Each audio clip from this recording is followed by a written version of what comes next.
a décidé d'encourager les clubs sportifs à accueillir des adhérents non binaires. Ceux qui se définissent ni exclusivement hommes ou femmes. Et pour les associations tournées vers cette inclusion, les subventions seront plus généreuses, annonce la mairie. Sandrine Prioul, colère et polémique dans la capitale bretonne.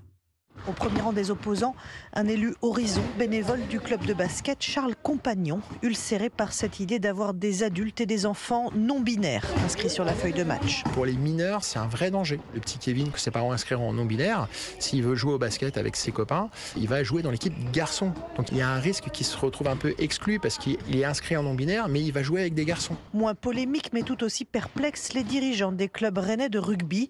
Pour l'inclusion, il y a déjà la mixité jusqu'à 14 ans, explique Jean-Marc Trian. Les garçons et les filles pratiquent ensemble, sans distinction. Et puis après, le physique est différent. Et donc on mettrait en danger les filles donc à pratiquer avec des garçons. Donc si on a des sujets de pratiquants non binaires, cette pratique elle est difficile. Ou alors, il faut que la Fédération française de rugby, qui ne s'est pas positionnée sur ce sujet-là, vienne nous dire qu'il y a une évolution de la pratique du rugby. Et pour les subventions, les clubs avouent plus basiquement qu'ils ont une autre priorité, l'état des vestiaires. Sandrine Prioul pour Europe 1. Enfin.